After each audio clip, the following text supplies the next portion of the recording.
57. A linguagem secreta. Laszlo levantou-se inesperadamente, piscando. A mariposa espantou-se de sua testa e todas as outras da parede, para voar até o teto e bateram-se contra as vigias.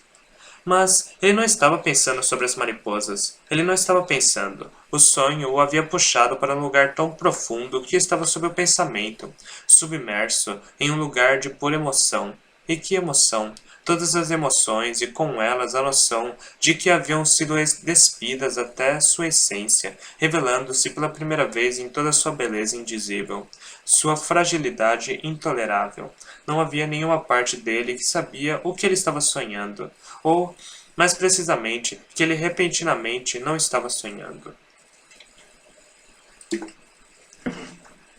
Ele só sabia que estava abraçando Sarai, a pele de seu ombro, quente e macia contra sua boca, e então não estava mais. 2 vezes antes, o sonho tinha se rompido e a roubado, mas daquelas outras vezes entendia o que estava acontecendo. Agora, não. Agora sentiu como se a própria Sarai, carne, respiração, corações e esperança, tivesse derretido e transformado-se em nada em seus braços. Tentou agarrar-se a ela, mas era como tentar segurar fumaça ou sombra, ou como o Sathas do folclore, o reflexo da lua. Laszlo sentiu toda a impotência de Sarai. Mesmo enquanto se sentava em sua cama neste quarto onde Sarai jamais havia estado, o ar parecia aderir às curvas dela, quente, com os vestígios de seu perfume e calor, mas vazio, abandonado, destruído. Daquelas outras vezes, ele sentiu frustração. Desta vez, era perda e dilacerou algo dentro dele. Não, ele suspirou, subindo à tona rápido para ser cuspido de volta à realidade como alguém lançado na areia pelo quebrar de uma onda. O sonho retrocedeu e deixou-o lá, em sua cama, sozinho, naufragado, na intransigência impiedosa da realidade. E era uma verdade tão desoladora para sua alma quanto o nada do Emutalé. Ele exalou com um tremor, seus braços desistindo do doce e perdido o fantasma de Sarai. Ele exalou com um tremor, seus braços desistindo do doce e perdido o fantasma de Sarai. Até sua fragrância havia se perdido. Ele estava acordado e estava sozinho, quer dizer, acordado ele estava. Ele ouviu um som, um estalo fraco e incrédulo, e virou-se na direção dele. A janela estava aberta e deveria ser um quadrado de sombra cortada no escuro, simples e vazia contra a noite. Em vez disso, uma silhueta a bloqueava, a cabeça e ombros brilhando em um ouro pálido. Isso sim parecia um sonho bom, disse Theoniro com pachorra. Laszlo encarou-o. Theoniro estava parado em frente à sua janela. Estivera observando Laszlo dormir, observando-o sonhar aquele sonho. A indignação tomou conta dele e era desproporcional em relação ao momento, como se Theon estivesse espiando não só o quarto, mas o próprio sonho, testemunha daqueles momentos perfeitos com Sarai. Desculpe interromper, o que quer que seja, Theon continuou. Embora você devesse mesmo era me agradecer. Ele lançou mais uma pedrinha sobre o ombro para deslizar sobre os paralelepípedos. Havia mariposas por toda parte. Elas ainda estavam lá, pousando nas vigas do teto. Havia até uma em seu rosto. Laszlo percebeu que o afilhado dourado não tinha apenas o espionado. Na verdade, ele o tinha acordado. Não fora o nascer do sol nenhuma mariposa esmagada que tinha interrompido seu sonho, mas as pedrinhas de Theoniro. A indignação de Laszlo transformou-se em raiva em um instante, simples e quente. E ele saiu da cama tão rápido quanto saíra do sono. O que você está fazendo aqui? Ele resmungou, aparecendo no espaço da janela aberta de modo que Theon, surpreso, tropeçou para trás. Ele observou Laszlo com cautela e olhos estreitos. Ele nunca tinha visto Laszlo bravo, muito menos irado, e isso o fazia parecer maior, de alguma forma bem diferente, uma espécie mais perigosa de estranho do que a forma que conhecera todos estes anos. O que não deveria surpreendê-lo considerando o porquê ele viera. Essa é uma boa pergunta, disse ele, e voltou-se para Laszlo. O que estou fazendo aqui, estranho? Você vai me esclarecer? Sua voz era vazia, bem como seus olhos, suas bochechas encovadas. Ele estava magro, com a perda de espírito, sua cor era doentia, a aparência estava ainda pior do que no dia anterior. Quanto a Laszlo, surpreendeu-se com a própria raiva que agora estava abrandando. Não era uma emoção com a qual tinha muita experiência. Ela não lhe cabia, e ele sabia que não tinha sido Theon que a havia provocado, mas sua impotência de salvar Sarai. Por um instante, apenas um instante, sentiu uma angústia por perdê-la. Mas aquilo não era real. Ela não estava perdida, suas mariposas ainda estavam ali, nas vigas do teto, e a noite não tinha acabado. Assim que ele voltasse a dormir, ela retornaria. É claro, ele precisava se livrar do alquimista primeiro. Esclarecer? Ele perguntou confuso. Do que você está falando, Nero? Theon balançou a cabeça com desprezo.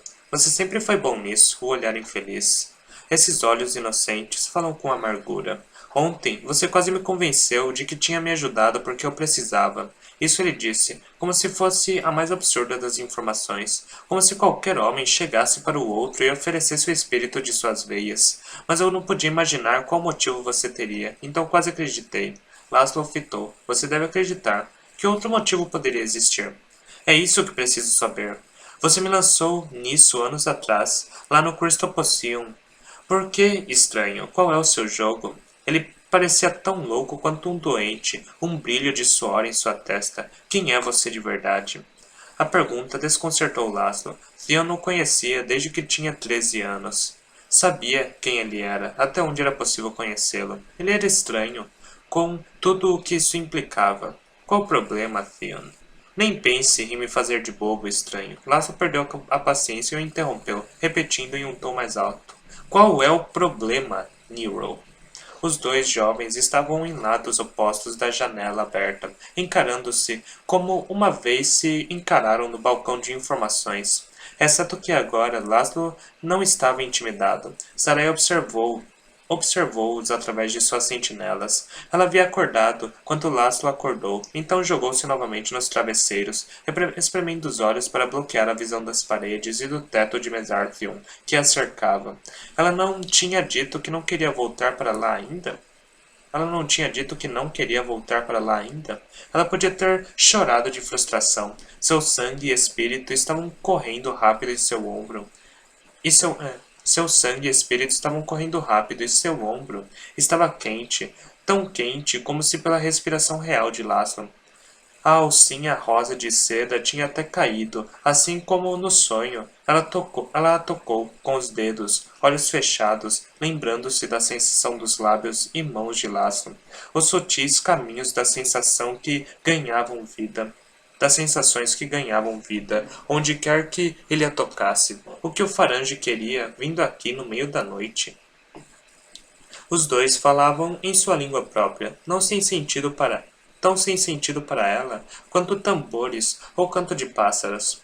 Ela não sabia o que estavam dizendo, mas viu a cautela em sua postura e a desconfiança em seus olhos, e isso deixou-a tensa. Com a mão, Laszlo afastou os cabelos para trás com impaciência.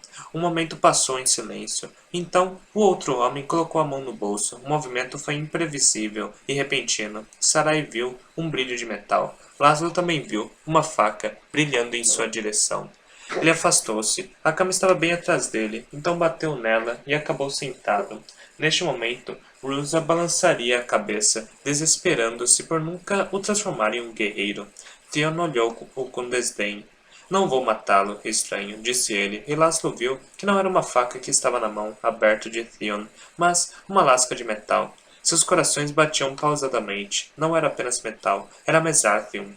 A compreensão o inundou e ele levantou-se de uma vez. Naquele momento esquecera-se de toda a raiva e as insinuações enigmáticas de Theon, e estava completamente dominado pelo significado daquilo. Você conseguiu, ele disse, abrindo um sorriso. O Alcahest funcionou. Nero, você conseguiu. O olhar rigoroso de Theon desapareceu e foi substituído pela incerteza. Ele havia se convencido de que isso era parte de algum golpe, algum truque ou traição orquestrada por estranho. Mas de repente não tinha certeza. Na reação de Laszlo havia a mais pura empolgação, e até ele podia ver que não era fingido. Ele balançou a cabeça, não em negação, mas mais como se estivesse sacudindo alguma coisa. Era a mesma sensação de falta de fé que experimentara na âncora. De descrença, chocando-se com evidência. Laszlo não estava escondendo nada. Qualquer que fosse o significado desse enigma, também era um mistério para ele. Posso? Laszlo perguntou, sem esperar por uma resposta. O metal parecia lhe chamar. Ele o tirou da mão de Theon e o pesou na sua. A ondulação da luz da glave sobre o brilho de cetim azul era hipnotizante, a superfície fria contra a febre do sonho em sua pele. Você contou para Errol Fane? Ele perguntou, e quando Theon não respondeu, levantou o olhar do metal. O desprezo e a suspeita haviam desaparecido da face do alquimista, deixando-o estupefato. Laszlo não sabia exatamente o que esse avanço significava para o problema de lamento, que era bem mais complicado do que Theon sabia, mas não havia dúvida de que era um grande feito. Por que você não está triunfante, Nero? Ele perguntou. Não havia ressentimento em sua voz quando ele disse.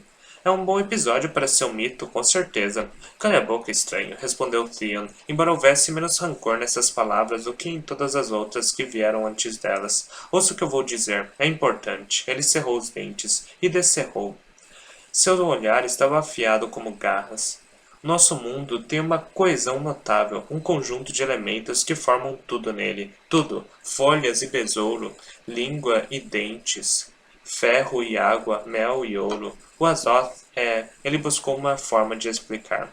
É a língua secreta que todos compreendem. Você entende? É a chave mestra que destranca todas as portas. Ele fez uma pausa para extrair a informação. Ele fez uma pausa para deixar a informação ser assimilada. E você está destrancando as portas, disse Laszlo, tentando adivinhar onde ele queria chegar com isso. Sim, estou. Não todas elas, ainda não. É o trabalho de uma vida, o grande trabalho, meu grande trabalho, estranho. Não sou um fazedor de ouro para passar os meus dias enchendo a bolsa de moedas de uma rainha. Estou desvendando os mistérios do mundo, um a um, e ainda não cheguei a uma fechadura, por assim dizer, em que minha chave não coubesse. O mundo é minha casa, eu sou o dono, o Azoth é minha chave. Ele fez uma pausa, com ênfase, e Laszlo, buscando preencher o silêncio, arriscou cauteloso. De nada? Mas qualquer que fosse a intenção de Theon, aparentemente não era gratidão pelo papel que Laszlo tinha desempenhado em dar-lhe sua chave. Fora um estreitamento de olhos. Ele continuou, como se não tivesse ouvido. Mas o Mesartheon... Ele fez uma pausa antes de colocar as próximas palavras com grande peso. Não é deste mundo. Falou como se fosse uma grande revelação, mas Laszlo apenas levantou as sobrancelhas, pois já sabia disso. Bem, podia não saber do jeito que Theon sabia, mas por meio de experimentos e evidências empíricas. Ainda assim, tive a certeza disso desde a primeira vez em que colocou os olhos na cidadela. Nero, eu devia ter pensado que isso era óbvio. E sendo esse o caso, não deveria ser uma surpresa que ele não entenda a linguagem secreta. A chave mestra não encaixa. Com uma voz que não dava margem à dúvida, ele disse: O Azoth deste mundo não afeta o Mesartheon. Laszlo franziu as sobrancelhas, mas afetou, afirmou, segurando o pedaço de metal. Não exatamente. Theon o fitou com dureza. O Azoth deste lado do meu espírito não teve nenhum efeito sobre ele. Então, eu te pergunto novamente, Laszlo estranho, quem é você? 58. Ira de uma ameixa. Pardal encostou-se na balaustrada do jardim. A cidade estava lá embaixo, cortada pela avenida de luz, luz do luar, agora, que escapava por entre as asas do grande serafim. Parecia um caminho. À noite, especialmente, o horizonte da cidade escureceu o suficiente para que se perdesse a noção de escala. Bastava deixar os olhos perderem o foco para a avenida tornar-se uma linha de luz pela qual se podia atravessar até a cúspide e além. Por que não? Uma brisa moveu os galhos das ameixas, soprando folhas e os cabelos de pardal.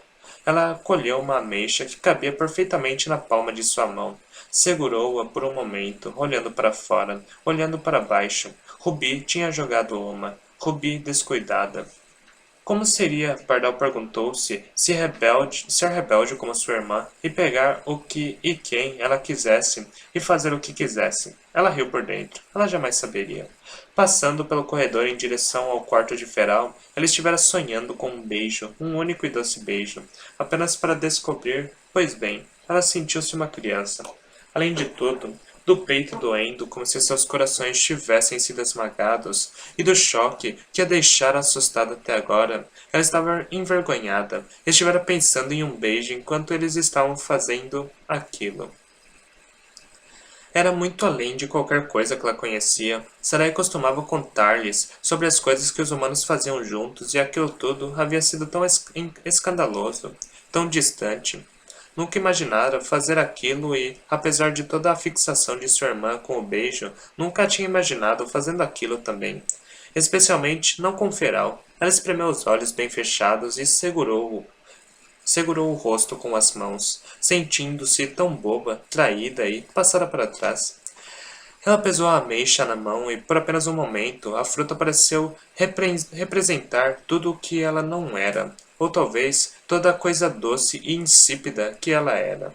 Rubi era fogo, fogo e desejos, como um bastão do imperador. E ela era fruta? Não, pior. Ela era Cameron, doce e nutritivo, mas sem sabor.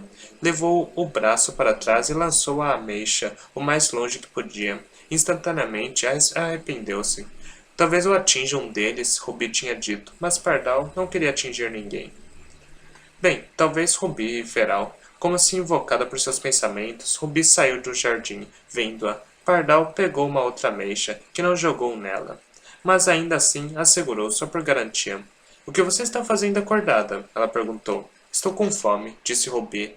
4 crianças famintas crescendo na cidadela de Mesarthium.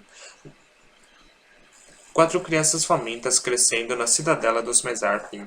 Nunca tinha havido uma despensa para assaltar. Havia apenas as ameixas. Havia apenas as ameixeiras que Pardal mantinha em perpétua frutificação. É claro, respondeu, e pesou a ameixa em sua mão. Você estava em atividade recente. Rubi ergueu os ombros, sem arrependimento. Ela passou pelo caminho entre as ervas e os aromas subiram ao seu redor.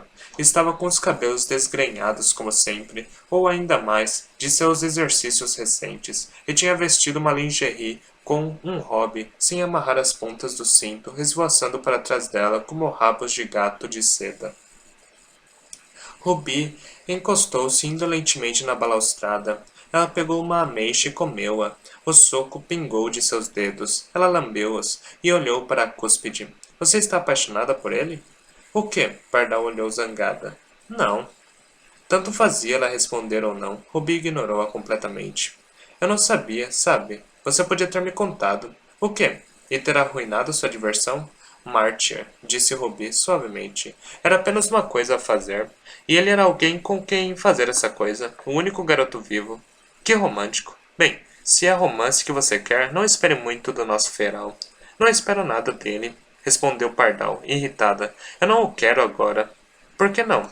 Porque eu fiquei com ele? Não me diga que é como quando nós lambíamos as colheres para guardar nossos lugares na mesa. Pardal jogou a ameixa para cima e a pegou. É um pouco assim, sim. Bem, então, as colheres estavam como novas depois de lavadas. O mesmo deve valer para garotos. Não tem nada a ver com lambidas. É óbvio quem Feral quer. Não, não é. É só porque eu estava lá. Se você tivesse ido até ele, então seria você. Pardal franziu a testa. Se isso é verdade, então não o quero mesmo. Quero alguém que queira apenas a mim. Ruby achou que isso era verdade. E, para sua surpresa, isso o incomodou. Quando Pardal explicou desse jeito, ela pensou que também preferia alguém que quisesse apenas a ela. Então, experimentou um lampejo irracional de ressentimento em relação ao Feral. Lembrou-se do que ele tinha visto pouco antes de ambos verem Pardal na porta do quarto. Terei que dormir com você de agora em diante. Suas bochechas esquentaram quando pensou nisso. À primeira vista, não parecia nada romântico. Terei. Fazia soar como se não houvesse outra escolha, mas é claro que havia. Se ele preferia vir até ela, bem. Até agora, ela que sempre havia ido até ele, E ele dissera de agora em diante, parecia uma promessa. Será que ele estava falando sério? Ela queria isso? Ela estendeu a mão e pegou um cacho dos cabelos de pardal, com sua mão melada de ameixa, e puxou suavemente. Um ar melancólico tomou conta dela, o mais perto que podia chegar do remorso. Eu só queria saber como era, caso fosse minha última chance. Eu nunca quis tirá-lo de você. Você não o tirou. Você não o amarrou e o obrigou. Pardal fez uma pausa pensativa. Você não o obrigou. Obrigou? Praticamente, mas ele não gritou pedindo ajuda. Então, Pardal lançou a ameixa de perto e acertou Rubi na clavícula. Ela disse, ah! Embora não tivesse doído, esfregando os dedos no lugar do impacto. Fitou Pardal. É isso então? Você extravasou sua ira? Sim, respondeu a garota, limpando as mãos. Foi a ira de uma ameixa. Que triste para Feral. Ele só vale uma ameixa. Ele não vai ficar chateado quando contarmos? Não preciso contar a ele. É claro que precisamos. Ruby respondeu. Agora, ele é capaz de achar que nós duas estamos apaixonadas por ele. Não podemos deixar isso assim. Ela parou na grade. Veja, lá está Sarai. Pardal olhou. Do jardim, podiam ver o terraço de Sarai. Era longe. Elas só conseguiam ver a silhueta dela, andando de um lado para o outro. Elas acenaram, mas Sarai não acenou de volta. Ela não nos vê, disse Pardal, descendo a mão. De qualquer jeito, ela não está lá de verdade. Ruby sabia o que ela queria dizer. Eu sei. Ela está lá embaixo na cidade. Ela suspirou, pensativa, e descansou o queixo sobre a mão, olhando para baixo, onde as pessoas viviam, dançavam, amavam e falavam da vida dos outros e não tinham de comer Kimmerel, se não quisessem. O que eu não daria para ver a cidade apenas uma vez. 59. Cinza como a chuva.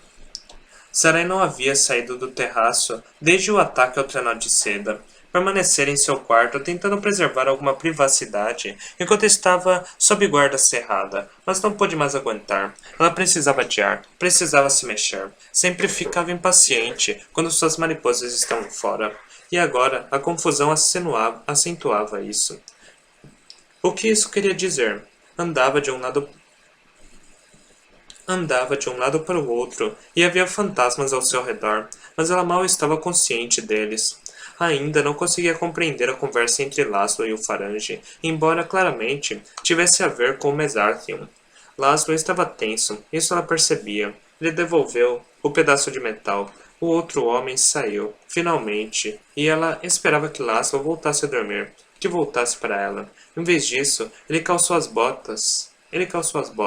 O desalento invadiu-a. Agora ela não pensava mais sobre os caminhos da sensação ou no calor dos lábios dele em seu ombro. Aquilo tudo tinha sido afastado por um fio de preocupação. Aonde ele ia a esta hora da noite? Ele estava distraído, a 1 milhão de quilômetros dali. Ela observou vestir um colete sobre o pijama solto. O impulso de tocá-lo era tão forte, mas ela não podia, e sua boca estava cheia de perguntas que ela não tinha como fazer. Uma mariposa agitou-se em volta de sua cabeça. Seu caminho, um rabisco. Ele viu-a e piscou para ajustar o foco. Sinto muito, ele disse, sem ter certeza de que ela podia ouvi-lo, e estendeu a mão. Sarai hesitou antes de pousar nela. Sarai fazia muito tempo que não tinha contato com uma pessoa acordada, mas ela sabia o que esperar. Ela não esperava entrar em um espaço de sonho onde pudesse vê-lo e falar com ele, e de fato não foi o que aconteceu. A mente inconsciente é um terreno aberto, sem muros ou barreiras, para o bem ou para o mal. Pensamentos e sentimentos ficam livres para vagar, como personagens deixando os livros para experimentar a vida em outras histórias. Terrores perambulam, e o mesmo acontece com desejos. Segredos são revirados como bolsas, e velhas memórias encontram-se com novas. Elas dançam e deixam seus aromas umas nas outras, como o perfume transferido entre amantes, assim que se produz o significado. A mente constrói como um ninho de Sirah, como o que estiver à mão. Fios produz significado. A mente constrói com fios de seda, cabelos roubados e as penas de um parente morto. A única regra é que não há regra. Nesse espaço, Sarai ia onde queria e fazia o que bem entendia. Nada havia fechado para ela. A mente, consciente, era uma história diferente. Não havia uma mistura de perfumes, nenhum perambular. Segredos derretiam-se na escuridão, e todas as portas fechavam-se com um estrondo. Nesse mundo, vigiado, ela não podia entrar. Enquanto Laszlo estivesse acordado, ela estava trancada para fora da entrada de sua mente. Ela já sabia disso, mas ele não. Quando a mariposa fez contato, ele esperava que ela se manifestasse em sua mente, mas isso não aconteceu. Ele disse seu nome, primeiro em voz alta no quarto e então mais alto em sua mente. Sarai? Sarai. Nada de resposta, apenas uma vaga sensação de que ela estava por perto, trancada do outro lado de uma porta que ele não sabia como abrir. Ele entendeu que devia adormecer se quisesse falar com ela, mas isso era impossível agora. Sua mente estava agitada com a pergunta de Theon: quem é você? Ele imaginava que outras pessoas tivessem um lugar no centro de si mesmas, bem no centro de si mesmas, onde residia a resposta para essa pergunta. Mas ele tinha apenas um espaço vazio. Você sabe que não sei, ele tinha dito a Theon, incomodado. O que você está sugerindo?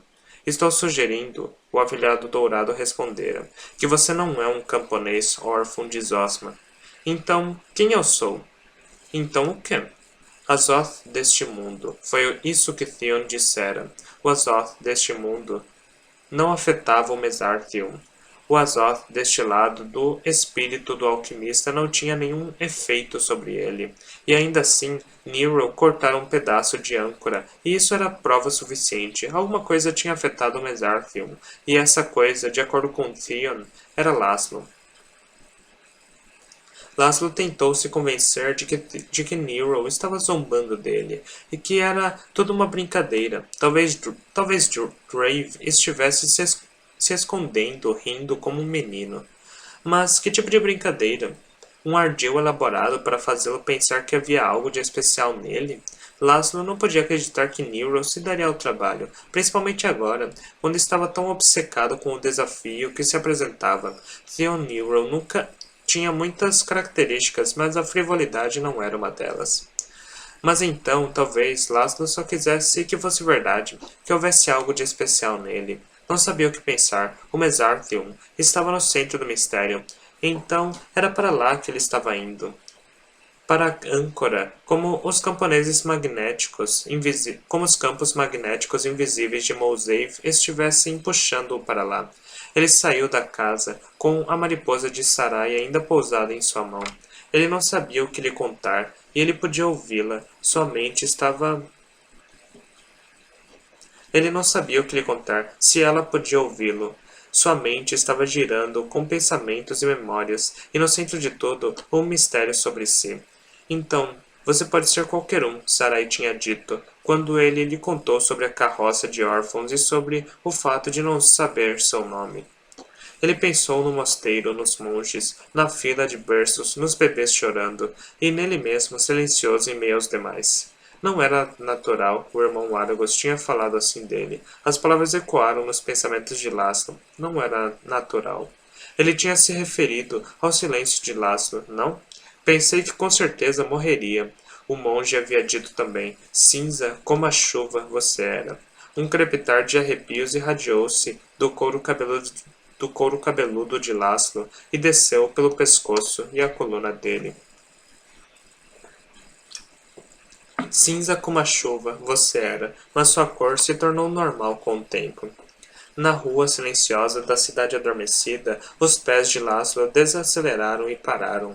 Levantou a mão que estava momentos antes segurando o pedaço de Mesarthium.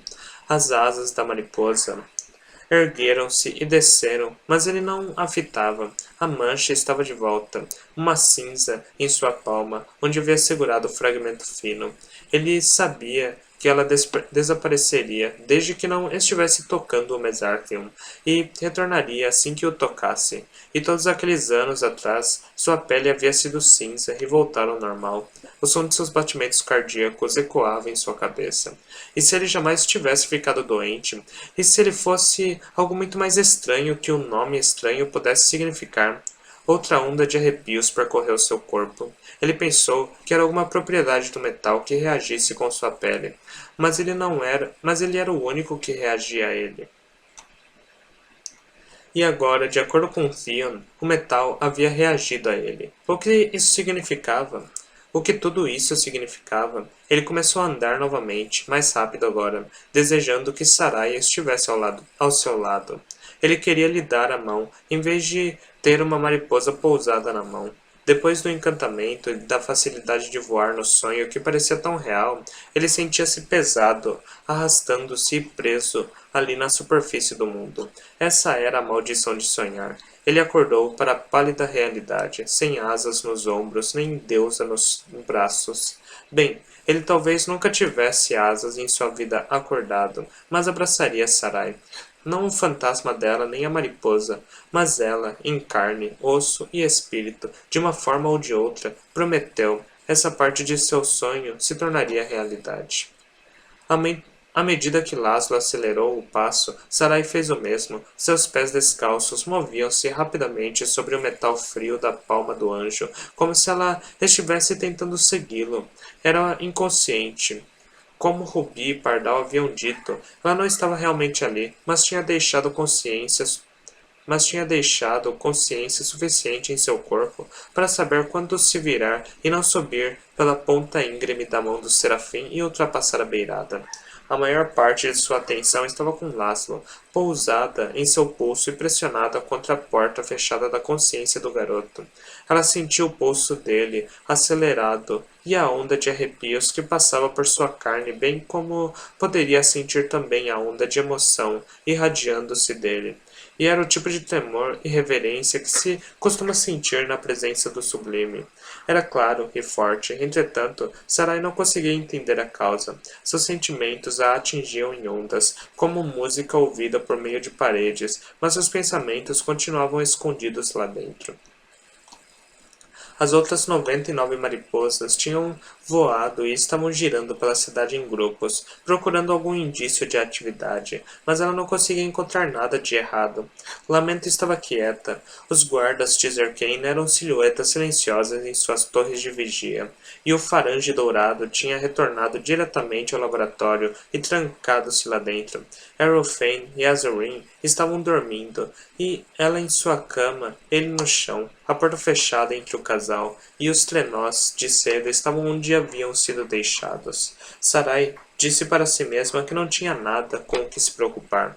E então, ouvindo as palavras em sua mente, deu uma risada dura e sem voz. Nada com o que se preocupar?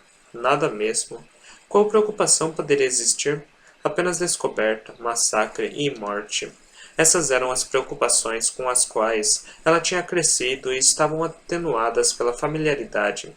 Mas havia novas preocupações, porque havia nova esperança, e desejo, e amor, e essas não eram familiares nem amenas. Até poucos dias atrás, Sarai mal podia dizer que havia um motivo para viver, mas agora seus corações estavam cheios de razão. Eles estavam cheios, pesados e sobrecarregados de uma urgência para viver, por causa de Laszlo e do mundo que construíram quando suas mentes se tocaram, e da crença, apesar de tudo, de que eles podiam torná-lo real, se apenas os outros os deixassem. Mas não iriam. Esta noite, ela e Laszlo tinham buscado conforto um no outro, e encontraram, e se esconderam nele, bloqueando a realidade, e o ódio contra o qual eram impotentes. Nenhum dos dois tinha solução nem esperança, então deleitaram-se no que eles tinham, um ao outro, pelo menos nos sonhos, e tentaram esquecer todo o resto. Mas não havia esquecimento. Sarai viu Razalas pousado na âncora. Ela obviamente evitava o monstro, mas agora enviaram um grupo de mariposas para perto. Tinha sido bonito, no sonho, e podia ter servido como um símbolo de esperança. Se Razalas podia ser refeito, então qualquer coisa também podia, mas ali estava ele, como sempre, o símbolo de nada além de brutalidade. A garota não podia suportar a visão. Suas mariposas separavam-se e viraram-se para longe. E foi então que um som lhe chegou aos ouvidos. Lá embaixo, na sombra da âncora, ouviu passos e alguma coisa. Um rangido obstinado, baixo e repetitivo, fazendo fluir mais atenção para aquela dúzia ou mais de mariposas. Ela enviou-as para baixo para investigar. Elas avançaram em direção ao som e seguiram-no até a viela que corria ao longo da base da âncora. Sarai conhecia o lugar, mas não muito bem. Este bairro era abandonado. Ninguém vivera ali em todo o tempo que ela descera para Lamento. Então, não havia motivo para mandar suas mariposas para lá. Ela tinha praticamente esquecido do moral, e a visão dele a fez parar. 6 deuses mortos, cruelmente azuis e pingando vermelho. Seu pai no meio, herói libertador, assassino. O rangido estava mais alto agora, e Sarai pôde distinguir a silhueta de um homem. Ela não podia ver seu rosto, mas podia sentir seu cheiro, o fedor amarelo de enxofre. O que ele está fazendo aqui? Perguntou-se com desgosto. A visão confirmou o que os outros sentidos tinham lhe dito. Era aquele homem de rosto descamado cujos sonhos tanto a perturbaram. Entre sua mente horrível e higiene rançosa, ela não tinha feito contato com ele desde aquela segunda noite, mas apenas passado por ele, retraindo-se com repugnância. Ela passara menos tempo em sua mente do que na de seus colegas, por isso tinha apenas uma noção vaga de seu conhecimento, e menor ainda de seus pensamentos e planos. Talvez isso tivesse sido um erro. Ele estava andando devagar, segurando uma espécie de roda nas mãos, um carretel do qual desenrolava um longo fio atrás de si. Era esse, o rangido ritmado, a roda enferrujada, gemendo enquanto girava. Ela observou perplexa. Na boca da viela, ele espiou e olhou em volta. Tudo nele era furtivo. Quando ele se certificou de que não havia ninguém por perto, colocou a mão no bolso, apalpou no escuro e acendeu um fósforo. A chama acendeu-se alta e azul. Então encolheu-se e transformou-se em uma pequena língua laranja, menor que a ponta de um dedo. Inclinando-se para baixo, ele levou a chama até o fio, que obviamente não era um fio, mas um pavio, e então correu.